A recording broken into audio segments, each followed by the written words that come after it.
au prix du meilleur développement de marque. Et j'invite Xavier Romatet à revenir, président, directeur général de Condé Nast France. Il revient avec moi. Alors, le prix du meilleur développement de marque récompense une stratégie globale de développement de marque sur d'autres supports que le magazine ou vers d'autres univers d'expression illustrés par une initiative en 2016. Xavier, je sais que pour vous, c'est très important, que globalement, ce que disait Arnaud de Puyfontaine tout à l'heure, c'était votre quotidien. On a eu une conversation passionnante et qu'on a eue d'ailleurs avec les adhérents du SCPM il y a 2 ou 3 ans. On avait fait une interview sur le développement de marque. Je vous laisse dire à quel point ça vous soucie et ça vous passionne. Je crois, revenons simplement au mot marque. Marque, c'est ce qui marque, donc qui garde une empreinte.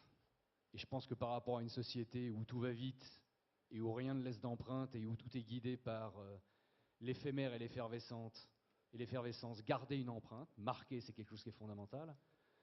Et la deuxième acceptation du mot marque, c'est quelque chose qui se distingue, qui sort du lot.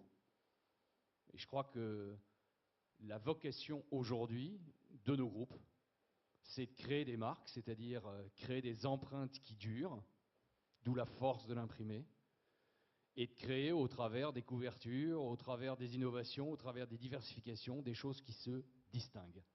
Voilà pourquoi je trouve que c'est essentiel. Parfait. Alors, les nommés. Dispositif Euro 2016 de SoFoot. La Fleurus Academy, plateforme digitale de soutien scolaire Fleurus Press. Le forum Elle Active de Elle, la Gardère Active. Les journées de l'économie autrement, Alternative économique. Le salon Art et Décoration d'Art et Décoration, la Gardère Active. Vogue Fashion Festival Vogue, publication Condé Nast. Et The Good Hub, plateforme digitale globale, IDEA Édition.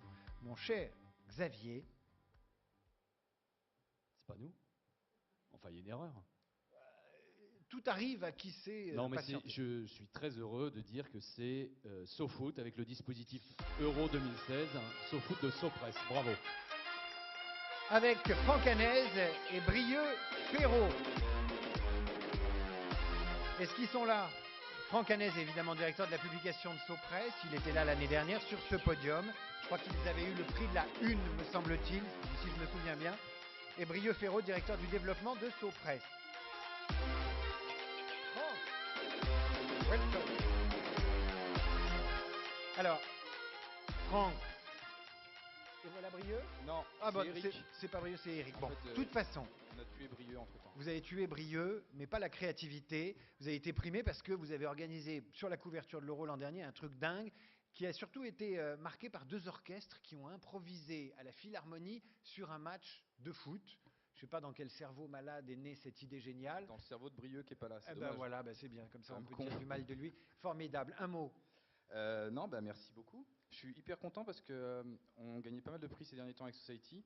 Et du coup, je suis content d'en gagner un avec SoFoot. D'accord. Bah oui, c'est vrai que Bah ouais. SoFoot, c'est un peu l'ADN du groupe. Quand et même, puis là, mine de rien, ça fait 15 ans. Non, puis c'était une super... en fait, quand Brieux a eu cette idée, qui était... Enfin, il y a eu tout un dispositif assez large dont il a tout géré d'ailleurs, donc c'est vraiment lui, c'est pour lui ce prix. Mais en particulier, ce système qui était fou, quand il l'a proposé 2 ans et demi avant, tout le monde lui a dit n'importe quoi, ça se fera jamais. Complètement taré, toi. Et ben ça s'est fait. Il a fait 3 semaines de répète avec un orchestre à la Philharmonie. Et on a joué en live pendant le match, en rythmant le match. C'était super. Ça a fait venir des gens à la Philharmonie qui viennent pas à la Philharmonie d'habitude. C'était gratuit. Et c'était un super événement. C'est la première fois que je voyais un rappel à la Philharmonie avec que des gens qui hurlaient. L'orchestre, ils étaient un peu décontenancés. Ils se sont retrouvés à rejouer. Voilà, c'était vraiment super. C'était un super moment. Et donc, enculé! Il y a des trucs comme ça, quoi. non, c'était génial. Non, mais quand il y avait des erreurs, par exemple, ils jouaient Allô Maman Bobo. Quand il y a des fautes, pardon. Des fois, enfin, c'était super parce qu'ils jouaient vraiment en live. Alors, Et c'est avec l'orchestre improvisé. non. Ouais, en fait, c'était un peu triché. Ils avaient un peu préparé. On va un peu tricher. En fait, Brieux avait le match, le vrai match en live. Et il y avait 2 minutes d'écart avec l'orchestre. Et en fait, il était à l'oreille du chef d'orchestre et il lui disait dans 2 minutes, il y a un penalty. Mais ce qui était hyper dur, c'est qu'il fallait que l'orchestre finisse le mouvement qu'il était en train de jouer pour enchaîner avec le mouvement du penalty qu'ils avaient prévu de jouer pour un penalty. Il y avait des briques en fait. Ouais. Il y avait un système de briques qui allait de Benil à Shostakovich en passant par Rihanna. Benil. Voilà. Il y avait Benil, il y avait tout. Et donc, par exemple, sur le penalty que rate l'Espagne, on a mis Ennio Morricone. Donc, c'était vraiment dans la dramaturgie. Bon, rien qu'à raconter, c'est formidable. Alors à vivre, ça devait être fantastique. C'est grandiose. Merci Mes beaucoup. amis, je vous invite à faire le photocall avec Xavier et on vous félicite et vive la musique.